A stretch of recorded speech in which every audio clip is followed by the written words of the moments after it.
नमस्कार। भाषा ज्ञान पर आधारित हमारे चैनल हिंदी जगत में आपका स्वागत है। आज हम पढ़ेंगे कक्षा 10वीं की पाठ्य पुस्तक क्षितिज भाग 2 के काव्यखंड के अंतर्गत तुलसीदास जी द्वारा रचित काव्य पाठ राम लक्ष्मण परशुराम संवाद। इसमें हम कविता पाठ के कठिन शब्दों के अर्थ, विस्तृत व्याख्या एवं काव्य सौंदर्य के बारे में जानेंगे।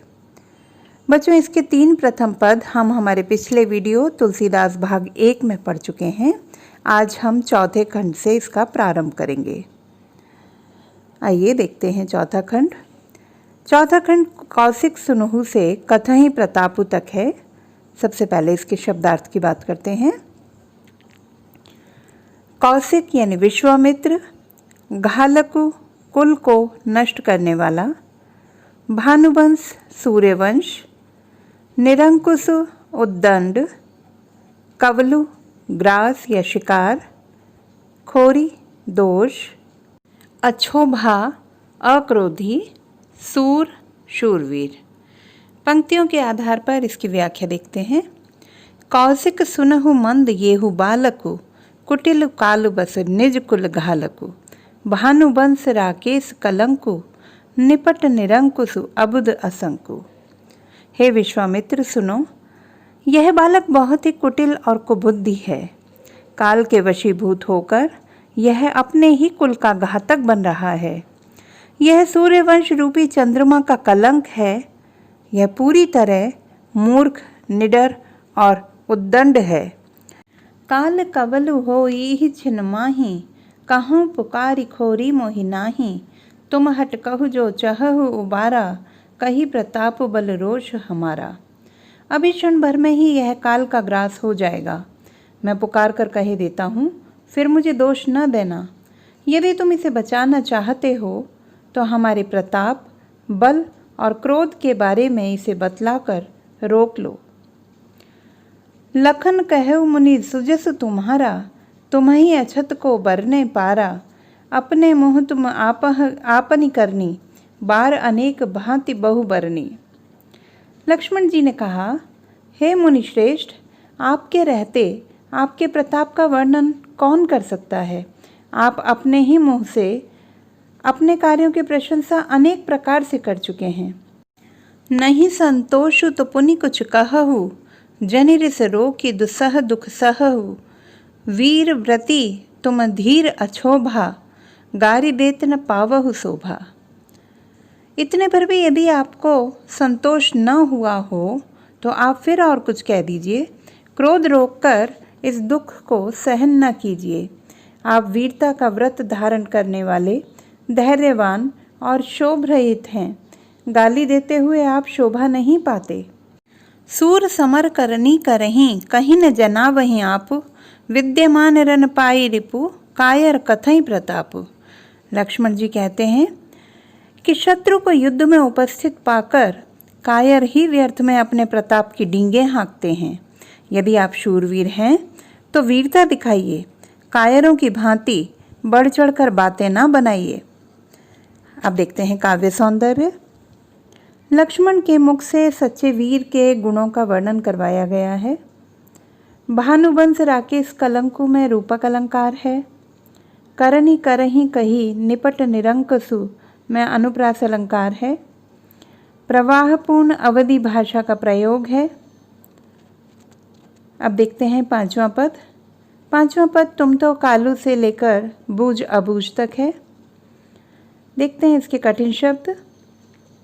कालू यानी मृत्यु, घोरा भयंकर, कटुवादी कड़वे वचन बोलने वाला, बद जोगु वध करने योग्य, सांचा सचमुच, अकरुण दयाहीन, कोही क्रोधी, उरिन ऋण मुक्त, अयमय लोहे का बना हुआ।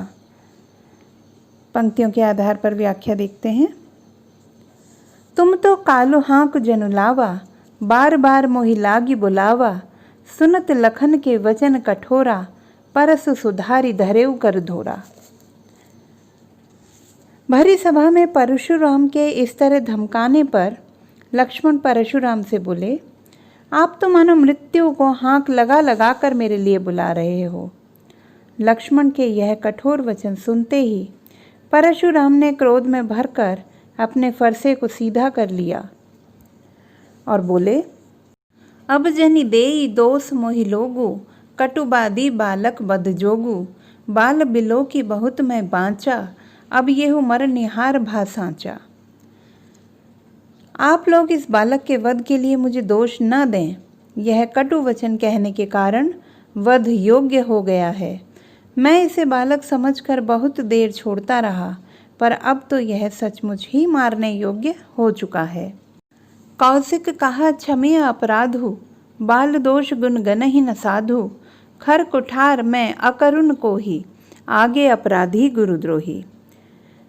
परिस्थितियां बिगड़ती देखकर विश्वामित्र जी ने हस्तक्षेप करते हुए परशुराम से कहा, हे मुनिवर, आप तो साधु हैं और साधुजन बालकों के गुण दोषों पर अधिक ध्यान नहीं देते, इसलिए इसे क्षमा करें।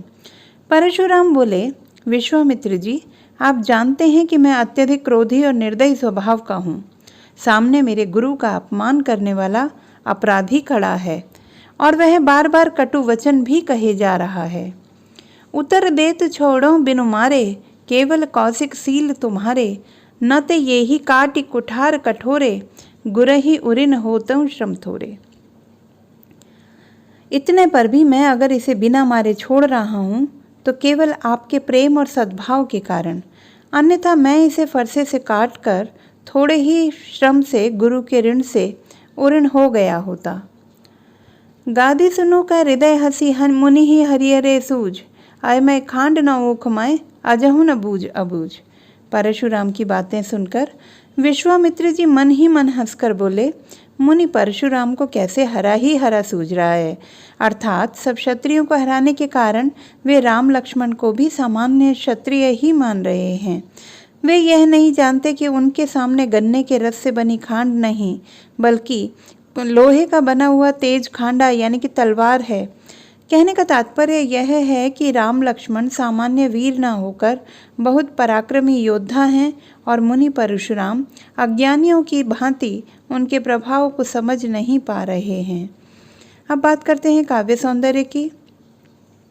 परशुराम के बड़बोलेपन और अनावश्यक क्रोध को देखकर लक्ष्मण जी द्वारा परशुराम पर व्यंग्य किए गए हैं। मुहावरेदार भाषा का प्रयोग है, जैसे कि हरा ही हरा सूझना। अंतिम वर्ण तुकांत होने से संपूर्ण पद में अंत्यानुप्रास अलंकार दर्शनीय है। ओज युक्त शब्दावली है। वीर तथा रौद्र रस की प्रधानता है। चौपाई दोहा छंदों का सुंदर निर्वाह हुआ है। अब बढ़ते हैं छठे पद की ओर। हमारा छठवां पद कहेउ लखन से रघुकुल भानु तक है। इसके शब्दार्थों पर दृष्टि डालते हैं। सीलु यानी स्वभाव, नीके यानी भली प्रकार, बाढ़ा बढ़ गया, सुभट यानी वीर योद्धा, रन युद्ध, गाढ़े अच्छे, सह नहीं आँखों के इशारे से, नेवारे मना किया, सरिस समान, कृसानु आग। अब पंक्तियों के आधार पर व्याख्या देखेंगे। कहेउ लखन मुनि सीलु तुम्हारा, को नहीं जान विदित संसारा, मात पिता ही उरिन भय नीके, गुरुरिन रहा सोच बड़ जी के। लक्ष्मण जी परशुराम से बोले, हे मुनि, आपके शील स्वभाव के बारे में कौन नहीं जानता। सारा संसार आपसे परिचित है। आप अपने माता पिता के ऋण से तो उऋण हो चुके हैं, अब आप पर गुरु का ऋण शेष बचा है, उसे उतारने की चिंता आपके मन में है। सो जनु हमरे ही माथे काढ़ा, दिन चली गए ब्याज बड़बाड़ा, अब आनी व्यवहरिया बोली, तुरंत देऊं में थैली खोली। उसे उतारने की चिंता आपके मन में है, आप वह हमारे माथे मढ़ना चाहते हैं। अब तक तो आप पर गुरु ऋण का ब्याज भी बहुत बढ़ गया होगा। चलिए आपके हिसाब किताब करने वाले को बुला लीजिए, मैं अपनी थैली खोलकर तुरंत सारी धनराशि चुका दूंगा। सुनी कटु वचन कुठार सुधारा, हाय हाय सब सभा पुकारा, भृगुवर परसु दिखावहु मोही, विप्र विचारी बचौ नृपदोही। लक्ष्मण के मुंह से यह कटु वचन सुनकर परशुराम ने क्रोध में भरकर अपना फरसा संभाल लिया और सारी सभा में हाय हाय चीख पुकार मच गई। लक्ष्मण ने फिर से कहा कि हे भृगुवर, आप अपना फरसा मुझे दिखा रहे हैं और मैं आपको ब्राह्मण समझकर बार बार लड़ने से बच रहा हूँ। मिले न कबहु सुभट रन गाढ़े, द्विज देवता घर ही के बाढ़े। अनुचित कही सब लोग पुकारे, रघुपति सह नहीं लखन निवारे। हे राजाओं के शत्रु, लगता है आपको युद्ध भूमि में कभी पराक्रमी लोगों से सामना नहीं करना पड़ा। इसीलिए हे ब्राह्मण देवता, आप अपने घर में ही अपनी वीरता में फूले फिर रहे हैं। लक्ष्मण के इन वचनों को सुनते ही सभा में उपस्थित लोग अनुचित है कहने लगे। राम ने भी लक्ष्मण को आंखों के संकेत से और अधिक बोलने से मना कर दिया। लखन उतर आहुति सरिस, भृगुबर कोप कृसानु। बढ़त देख जल सम वचन, बोले रघुकुल भानु। इस प्रकार लक्ष्मण के व्यंग्य वचन परशुराम के क्रोध की अग्नि में आहुति का काम कर रहे थे। बात बढ़ती देखकर श्री रामचंद्र जल के समान शीतल वचनों में बोले। काव्य सौंदर्य। परशुराम से व्यंग्य वचन कहते हुए लक्ष्मण जी अपनी सीमाएं लांघ गए। लखन उतर आहुति सरिस तथा जल सम वचन में उपमा अलंकार का प्रयोग है। व्यंग्यात्मक शैली का सुंदर प्रयोग किया गया है। संवादात्मक शैली होने के कारण नाटकीयता का समावेश है और गेयता का गुण विद्यमान है। तो बच्चों, ये थी आपके कविता पाठ की संपूर्ण विस्तृत व्याख्या। इस पाठ के प्रश्नोत्तर एवं अन्य महत्वपूर्ण प्रश्नों के लिए तुलसीदास भाग 3 देखना ना भूलें। भाषा संबंधी किसी भी समस्या के लिए बने रहिए सुनीता भटनागर हिंदी जगत के साथ। आपका दिन शुभ हो।